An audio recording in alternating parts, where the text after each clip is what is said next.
नमस्कार, स्वागत है आप सभी का। मैं हूं आपके साथ कुमार कुणाल धीरज और आज हम बात करेंगे मणिपुर की। आखिर मणिपुर में शांति आएगी तो आएगी कब?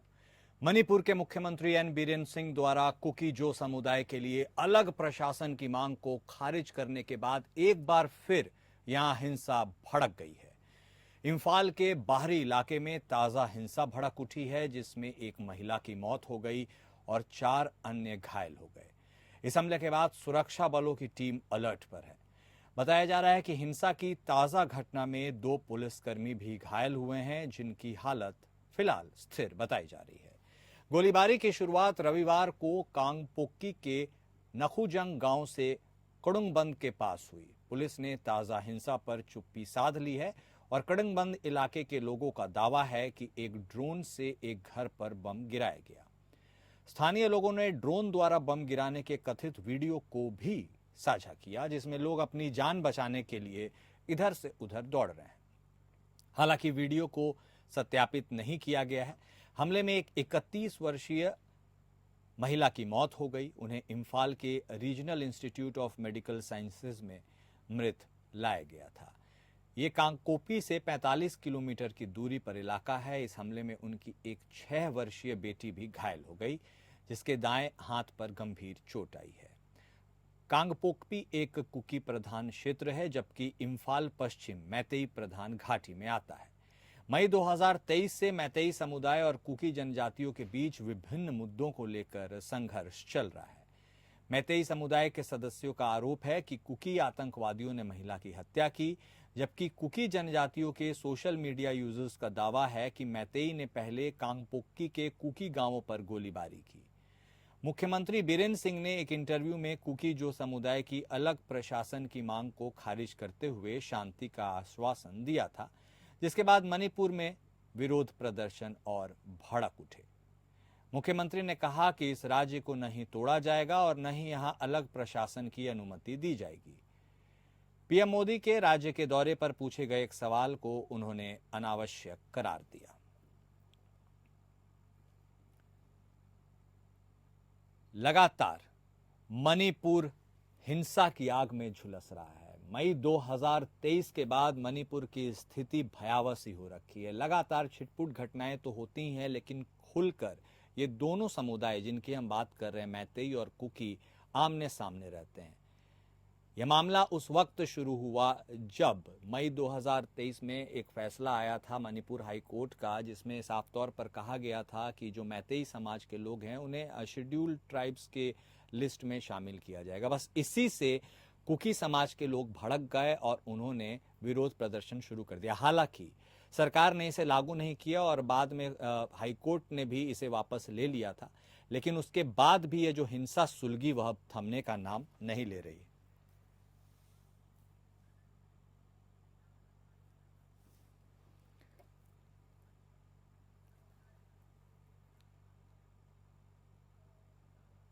तो यह जो मामला है, यह मामला कोई छोटा नहीं है। इस मामले के अपने कई मायने हैं और इस मुद्दे पर हमको गहनता से बातचीत करनी होगी और समझना होगा कि आखिर ये हल निकले तो निकले कैसे। हमारे साथ बातचीत के लिए हमारे 2 खास मेहमान हमारे साथ जुड़ चुके हैं। मलिक जावेद अंसारी साहब कांग्रेस की तरफ से, तो वहीं डॉक्टर अविरल मलिक साहब बीजेपी की तरफ से हैं। मलिक साहब, सबसे पहले आप ही के पास आते हैं।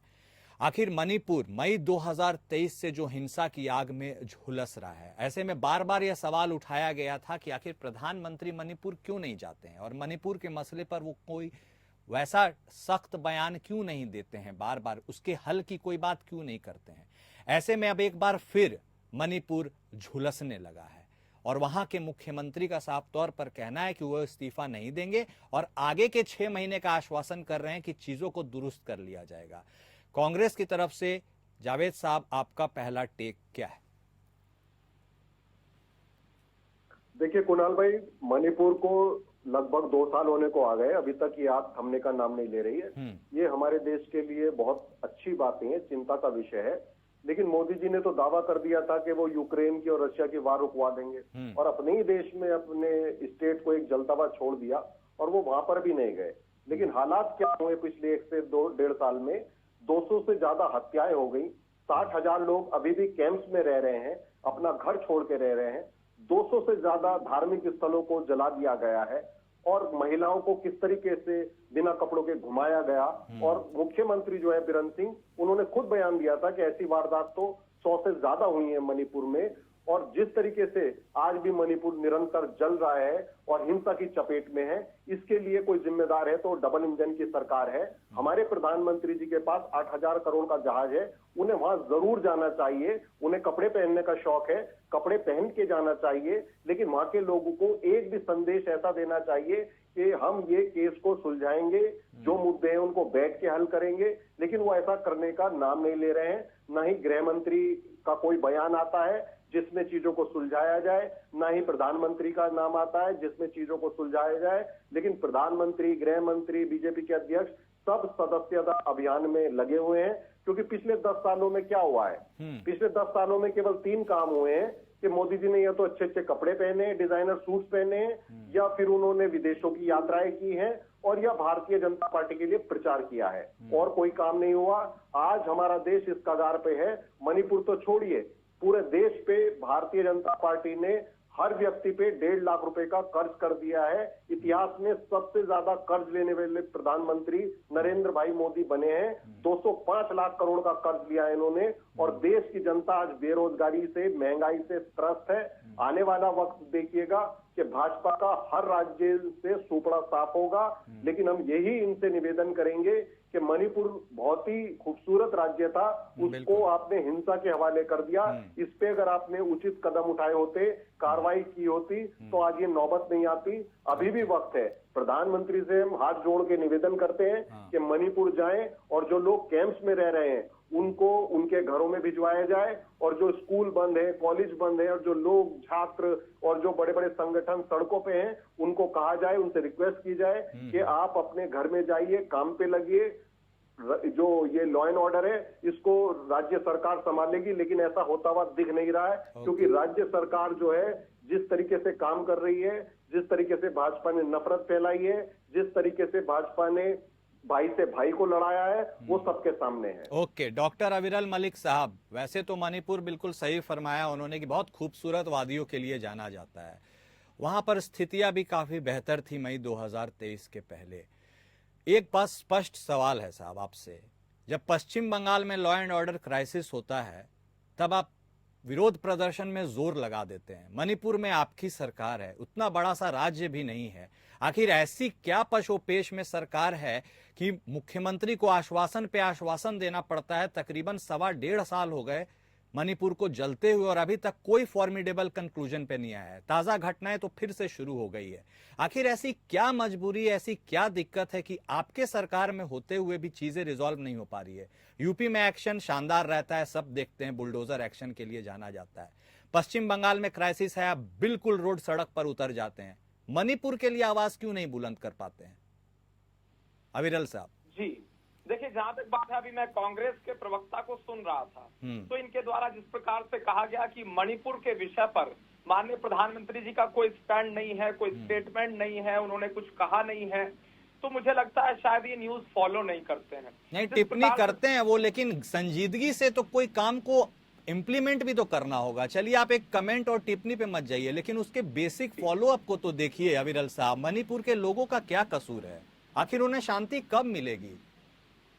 जी देखिए, जिस प्रकार से ये कांग्रेस के प्रवक्ता बोल रहे थे, तो द हिंदू को भी इन्हें पढ़ लेना चाहिए। जिस प्रकार से स्पष्ट रूप से द हिंदू में छपा था कि राजनीति से ऊपर उठकर शांति के लिए कार्य करना चाहिए, राजनीति नहीं करनी चाहिए। ये माननीय प्रधानमंत्री नरेंद्र मोदी जी के द्वारा कहा गया था और 3 जुलाई 2024 के दिन ये छपा था। तो इस विषय को भी इन्हें देखना चाहिए। लेकिन जहां तक बात है भारतीय जनता पार्टी की और भाई से भाई को लड़वाने की, इन्होंने जो बात कही, तो हम भाई से भाई को लड़वाते नहीं हैं, भाई का भाई के साथ प्रेम कराते हैं। और जिस प्रकार से कब होगा प्रेम, बता दीजिए ना जी। एक बड़ा भाई, एक छोटा भाई, एक नीचे प्लेन्स में है, एक ऊपर पहाड़ों पे है, कब होगा वो मिलाप? जी देखिए, जहां तक प्रेम की बात है, तो जिस प्रकार से सब लोगों के मध्य में, सर्व समाज के मध्य में, सभी जातियों के मध्य में, सभी धर्मों के, मजहबों के मध्य में जिस प्रकार से प्रेम है, वो नजर आ रहा है भारतीय जनता पार्टी शासित राज्यों में। चाहे हरियाणा का उदाहरण लिया जाए, उत्तर प्रदेश का उदाहरण लिया जाए, मध्य प्रदेश का उदाहरण लिया जाए, उत्तर प्रदेश में किसी प्रकार का कोई दंगा नहीं हुआ, इसको भी इन्हें देख लेना चाहिए। जिस प्रकार से इन्होंने कहा कि भारतीय जनता पार्टी ने भाई से भाई को लड़वाया, इसका मैं जवाब दे रहा हूं। जो भाजपा शासित राज्य हैं, चाहे आप बात कर लीजिए अभी छत्तीसगढ़ की, वर्तमान में आप बात करिए मध्य प्रदेश की, जिस प्रकार से मोहन यादव जी के द्वारा निरंतर वहां कार्य किया जा रहा है। ये राजस्थान की बात कर लें, जिस प्रकार से भजनलाल शर्मा जी लीड कर रहे हैं राजस्थान स्टेट को, और जिस तरीके से इनके रहते क्या कुछ हुआ राजस्थान के अंदर, ये कहते हैं भाई को भाई से लड़वाने की बात ये कर रहे थे। क्या कन्हैयालाल टेलर की निर्मम हत्या नहीं हुई अशोक गहलोत के रहते हुए? इस विषय पर भी इन्हें बोलना चाहिए। हुआ था आरोपी 4 घंटे में अरेस्ट, जेल के अंदर है, 4 घंटे में नहीं, लेकिन हुआ ये आपको मानना पड़ेगा। हरियाणा का आप जिक्र कर रहे हो, चरखीदासी में तो कल ही हुआ जी। नहीं, और उसके साथ साथ मैं बता देता हूँ, नेता जो है दलितों के मुंह पे पेशाब करते हैं मध्य प्रदेश में, मध्य प्रदेश की बात कर रहे हो आप सर? हाँ, मणिपुर मैं बताता हूँ, लेकिन मैं बता देता हूँ, आप बोलिए, आपने अपना स्टैंड किया करके आप ठीक है, ठीक है, ठीक है जावेद नहीं, साहब, सुन लीजिए, आपने अपना जवाब स्टैंड दे देने दीजिए, वो बता रहे हैं, उसके बाद सवाल हम लोग पूछेंगे। हाँ बोलिए अविरल साहब। देखिए, जिस प्रकार से प्रियंका गांधी वाड्रा ने उत्तर प्रदेश में कहा लड़की हूँ, लड़ सकती हूँ, मैं कुछ भी कर सकती हूँ, तो लड़की है, लड़ सकती हैं, ये कुछ भी कर सकती हैं, तो बंगाल में क्यों नहीं करती हैं? इसका तो इन्हें उत्तर देना पड़ेगा। बंगाल में संदेश खाली पर नहीं बोली, और उसके साथ साथ ये कोलकाता के विषय पर नहीं बोली, संदेश खाली पर क्यों नहीं बोली? किसने क्या बोला नहीं बोला छोड़िए, भाई का कैसा प्रेम है सर, मणिपुर जल रहा है। आप भाई से भाई के प्रेम की बात करते हैं, आप सरकार में हैं, आप सेंटर में हैं, आपके पास पूरी फोर्स है, आपके पास मशीनरी है, चीजों को रिजॉल्व क्यों नहीं कर पा रहे हैं? मेरा इतना सा कहना है। जबकि हाईकोर्ट का वो जो जजमेंट आया था जिसमें शेड्यूल्ड ट्राइब्स वाली कैटेगरी में मैतेई को रखा गया था, उसे भी सरकार ने इंप्लीमेंट नहीं किया, हाईकोर्ट ने भी उसे रोल बैक कर लिया। उसके बाद से जो मणिपुर जल रहा है, आखिर ये कब तक जलेगा? एक टेबल पे बैठ के क्यों नहीं सुलझा सकते हैं बातों को? आखिर प्रॉब्लम है तो है क्या? जी देखिए, आपके एपीएन न्यूज चैनल के माध्यम से आपके करोड़ों दर्शकों को इस बात का मैं विश्वास दिलाना चाहूंगा कि मणिपुर पूर्ण रूप से शांत हो जाएगा, और कुछ ही दिनों के अंदर अंदर हो जाएगा। 350 लोग की जान चली गई सर, कब आप शांत कीजिएगा? 1.5 साल हो गया, पता नहीं। जावेद अंसारी साहब, पूर्ण रूप से शांत हो जाएगा। कब होगा? टाइमलाइन है? कोई टाइमलाइन है? नहीं, मैं कह रहा हूँ कुछ ही दिनों के भीतर निश्चित रूप से हो जाएगा। और लेकिन जिस प्रकार से इनका दोगला रवैया है, दोहरा चरित्र है, ये भी सामने आ रहा है कि ये बंगाल के विषय पर नहीं बोलते हैं। ये बंगाल के विषय पर क्यों नहीं बोलेंगे? क्योंकि वहां सांझा शेख का नाम है। सांझा शेख के विषय में अगर कुछ बोले तो 20% वोट बैंक खिसक जाएगा।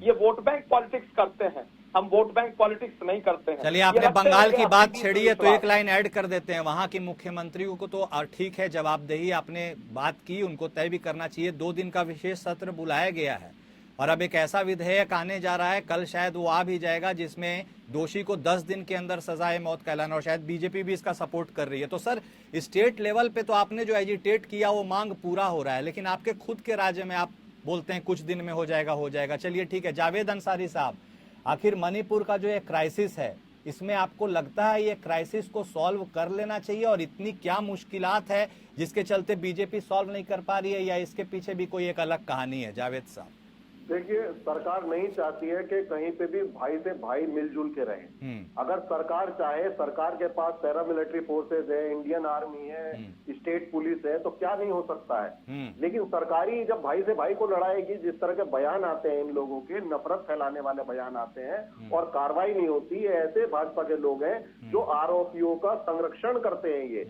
हमेशा आप देख लीजिए, किसी भी राज्य में ब्रजभूषण का केस देख लीजिए, चिन्मयानंद का केस देख लीजिए, और ये महिलाओं पे बात कर रहे हैं। महिलाओं पे तो बात करने का इनको अधिकार ही नहीं है। ये कठुआ में रैली निकालते हैं बलात्कारियों के समर्थन में, इनके कार्यकर्ता और इनके नेता। तो ये अगर महिलाओं की बात कर रहे हैं तो ये दोगलापन और दोगला चरित्र भाजपा का दिखाता है। और मणिपुर शांत होगा, प्रधानमंत्री को वहां जाना चाहिए, ट्वीट करने से कुछ नहीं होगा। और ये बार बार कहते हैं कि विपक्ष के नेता वहां जा चुके हैं, और कहां जाना चाहिए? सरकार, अगर बंगाल की सरकार दोषी है तो फिर मणिपुर की भी सरकार दोषी है। यहाँ पे तो हमारी राष्ट्रपति महामहिम भी बोल रही है कि यहाँ पे देश में सुरक्षित नहीं है, सुरक्षित माहौल नहीं है। तो वही सुरक्षित माहौल हम उनसे पूछना चाहते हैं जिस प्रधानमंत्री ने ऐड चला दिया हो पूरे देश में कि पापा ने वॉर रुकवा दी और इनका ही विदेश मंत्रालय कहता है ऐसा कुछ नहीं हुआ है। तो ये इतने झूठे लोग हैं भाजपा के लोग।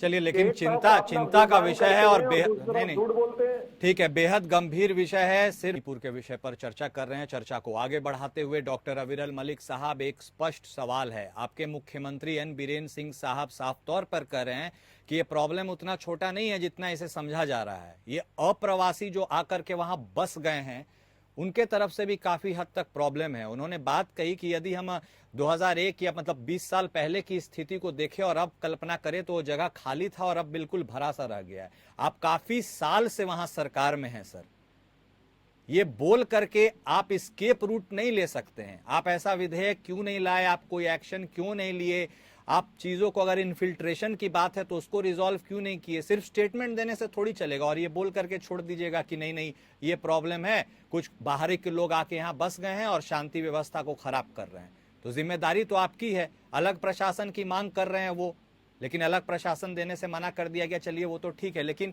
इसका ओनस कौन लेगा कि चीजों को रिस्टोर और रेक्टिफाई करना भी तो आप ही का काम है। सिर्फ स्टेटमेंट देने से नहीं चलेगा सर। और प्रधानमंत्री जी की भी एक बात है कि प्रधानमंत्री जी बाहर जाते हैं, यूक्रेन और रूस में मध्यस्थता की बात करते हैं, लेकिन अपने इंटरनल स्टेट में भी तो सर कुछ संजीदगी दिखनी चाहिए ना।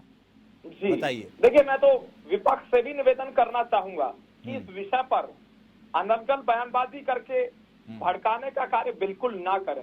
लेकिन जहां तक बात है कांग्रेस पार्टी की, ये इम्फाल में कुछ नहीं बोलते थे, ये दिल्ली में लुटियंस दिल्ली में बैठकर इन्हें सब कुछ याद आया करता था।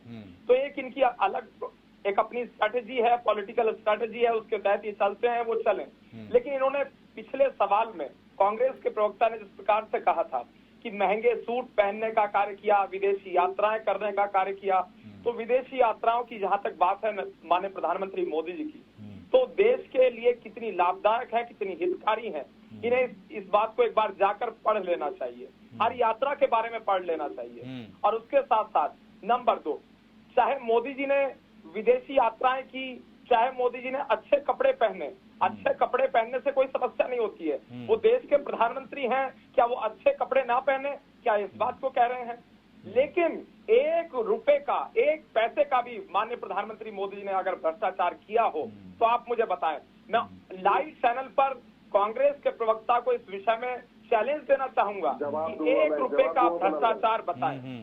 1 रुपए का भ्रष्टाचार। ठीक है, जवाब दे ही दीजिए जावेद साहब। भ्रष्टाचार की बात कर रहे हो। अब देश में प्रधानमंत्री रिलीफ फंड होता था, तो आपने पीएम केयर्स क्यों बनाया, उसका ऑडिट क्यों नहीं होता है? बताइए कितना पैसा है, यही बता दीजिए पीएम केयर्स में, बताइए जी। किसी को देश को जानकारी है पीएम केयर्स में कितना पैसा है? मैं बता देता हूँ। बिल्कुल, देखिए जिस प्रकार से कांग्रेस के द्वारा शोर मचाने का कार्य किया गया, हल्ला मचाने का कार्य किया गया राफेल के विषय पर, अडानी अंबानी के विषय पर, उसकी 30 लाख करोड़ रुपया डूब गया पूरे देश के लोगों का इन्वेस्टमेंट में 30 लाख करोड़ डूब गया है। अडानी पोर्ट से 23,000 करोड़ के ड्रग्स बरामद हुए। चलिए ठीक है, ये जो भ्रष्टाचार है ना सर, ये भ्रष्टाचार का मुद्दा नहीं है। 2G के ऊपर भी बहुत हो हल्ला हुआ था, कुछ भी नहीं हुआ। चलिए ठीक है, सब बरी हो गए साक्ष्य के अभाव में। खैर अलग बात है, भ्रष्टाचार पे हम बातचीत नहीं करेंगे क्योंकि अभी मामला बेहद संवेदनशील मणिपुर का है।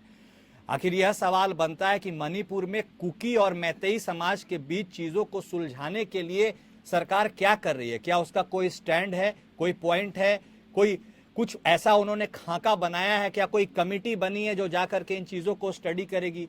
आखिर क्या हम वेट एंड वॉच पॉलिसी में कब तक रहेंगे सर? चीजें अपने आप बैठे बैठे तो नहीं ना सुलझेंगी। अविरल साहब जी देखिए, वहां जहां तक मणिपुर की बात है तो सिचुएशन बहुत मुश्किल है, काफी मुश्किल दौर निश्चित रूप से है। लेकिन मैं इस बात को आपके चैनल के माध्यम से विश्वास दिलाना चाहूंगा कि कुछ ही दिनों में सारी स्थिति नॉर्मल हो जाएगी। जिस प्रकार से केंद्र सरकार के द्वारा प्रयास किया जा रहा है, राज्य सरकार के द्वारा प्रयास किया जा रहा है, तो निश्चित रूप से वहां शांति बहाल होना, पूर्ण रूप से शांति बहाल होना तय है। इसमें किसी प्रकार की कोई शंका नहीं है, कोई शक नहीं है। 350 लोगों की जान चली गई सर, आपको मालूम होना चाहिए जब से ये हुई है। और महिलाओं के साथ क्या कुछ हुआ, जिस वीडियो ने इस पूरे मणिपुर को लाइमलाइट में लाया, आप भी जानते हैं, पूरे देश की जनता जानती है। महिला अस्मिता की बात हो, किसी के जान जाने की बात हो, प्रॉपर्टी डैमेज की बात हो, सोशल और इकोनॉमिक कंडीशन के बिल्कुल डाइल्यूट हो जाने की बात हो, कैसे एड्रेस करेंगे सर? क्या पॉलिसी है, कुछ पता नहीं चल रहा है। आश्वासन है बस टाइम पे टाइम लेते जाओ, हम ठीक कर देंगे। कब ठीक होगा? आखिर इतनी भी क्या विषमता है कि इस चीज को हैंडल नहीं किया जा सकता है? फोर्स आपकी, सरकार आपका, पता नहीं सर, बोलिए। जी देखिए, विषमता किसी प्रकार की नहीं है। सबसे बड़ी समस्या जो विपक्ष के द्वारा क्रिएट की जा रही है वो है बयानबाजी को लेकर। ये जिस तरीके की बयानबाजी करते हैं और एक प्रकार से अफवाह फैलाना शुरू कर देते हैं, इनके जो सोशल मीडिया की आर्मी है वो जिस तरीके से विषयों को रखती है सोशल मीडिया पर, जिस तरीके से वो अफवाह के रूप में जनता के बीच में दौड़ती है, वो एक सबसे बड़ी समस्या निश्चित रूप से देश में है। लेकिन जिस तरीके से इस विषय पर ये बोल रहे हैं मुखर होकर, बोलना चाहिए, विपक्ष को अधिकार है बोलने का।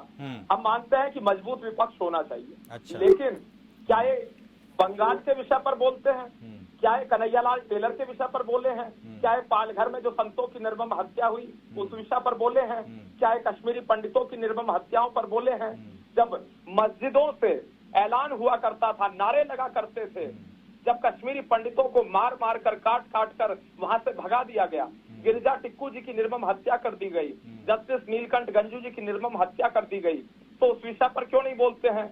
जवाब दे दूं कुणाल भाई? हाँ, आप ही के पास आएंगे। पॉलिटिक्स ऑफ कन्वीनियंस नहीं होना चाहिए। अब बंगाल की बात करते हैं अविरल साहब, तो एक मैं आपको उत्तराखंड की भी घटना याद दिला देता हूँ, जहाँ नर्स की के साथ क्या दरिंदगी की गई और उसके बाद उसे मार दिया गया, उस पर कोई बातचीत नहीं होती है। खैर, जावेद साहब जवाब दे रहे हैं। जावेद साहब, टीकालाल टपलू जी के विषय पर अवश्य बोलिए जावेद साहब। जावेद साहब के पास अब हम बजा रहे हैं, जावेद साहब आपको जवाब देंगे, बोलिए जावेद।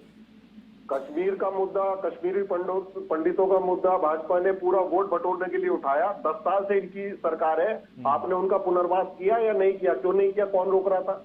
दूसरा, 90 के दशक में भी ये घटनाएं हुई थी, पलायन हुआ था कश्मीरी पंडितों का, तब भी वीपी सिंह की सरकार थी और भाजपा ने उनको समर्थन दे रखा था।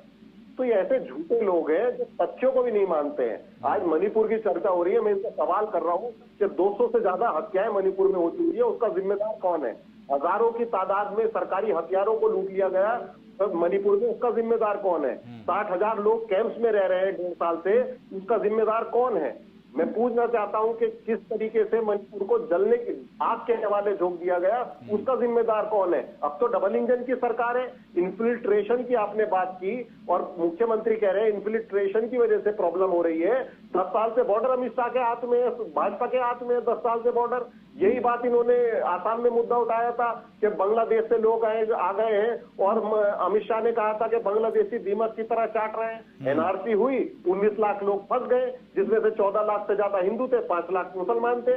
आपने वापस भेजा उनको, भेजो, या राजनीति करते रहोगे? एक्शन क्यों नहीं लेते हो मेरे भाई? कब तक आप मुसलमान हिंदू करते रहोगे, देश को गुमराह करते रहोगे? आज देश की हालत यह हो गई है कि पिछले 10 सालों में 15 लाख भारतीयों ने नागरिकता छोड़ दी, लेकिन ये दावा करते हैं विकसित भारत का, विश्वगुरु बन गए। और ये कह रहे थे कि विदेशी यात्राओं से फायदा हो रहा है मोदी जी को। क्या हमें बिना वीजा के अमेरिका भेजा जा रहा है? क्या इंग्लैंड की बिना वीजा के हमें भेजा जा रहा है? आज देश की हालत ये है, जहां भी प्रधानमंत्री जाते हैं, अभी यूक्रेन गए थे, वहां के प्रधानमंत्री ने उनसे कहा कि आप रूस से तेल लेना बंद कर दीजिए, वहां रुक जाएगी। और यहाँ भाजपा के लोग डंका पीट रहे हैं कि डंका बज रहा विदेशों में। अरे भाई, कौन सा डंका बज रहा? कौन सा एग्रीमेंट कर दिया जिससे भारतीय लोगों को रोजगार मिले? आज ये हालत है। उत्तर प्रदेश और हरियाणा के जो राज्य हैं वो नोटिफिकेशन निकाल रहे हैं, जहां पे इजराइल में बमबारी हो रही है वहां पे मजदूरों को भेज रहे हैं 1 लाख। चलिए, ठीक है। तो हम आरोप प्रत्यारोप का तो सारा ये सिलसिला चल रहा है, वो तो चलता रहेगा, लेकिन अहम सवाल बता रहे हैं कुणाल भाई, हमने आरोप नहीं लगाए, फैक्ट बता रहे हैं। नहीं, ठीक है, फैक्ट है और वो हमारी पूरी जनता भी देख रही है और सबको सब कुछ पता है। अब जनता को गुमराह करना इतना आसान नहीं है। आप सभी दोनों खास मेहमानों का हमारे साथ जुड़ने के लिए और बातचीत करने के लिए बेहद शुक्रिया। तो आपने खुद देखा कि आखिर बातचीत हो रही है और क्या एक्शन प्लान लिया जा रहा है। कोई ठोस कदम नहीं उठाया जा रहा है, समय पे समय बढ़ाया जा रहा है, सब कुछ पास में होते हुए भी धरातल पर कुछ नहीं दिख रहा है। सबसे बड़ा सवालिया निशान मणिपुर की शांति व्यवस्था पर है, वहाँ के लोगों के बीच भाईचारे की है और शायद वही फिजा में वो शांति फिर से तैरे, इसकी कल्पना लिए देश के तमाम राज्य के लोग यही बाट जोड़ रहे हैं। हमारे साथ फिलहाल इस खास पेशकश में इतना ही। नमस्कार। है।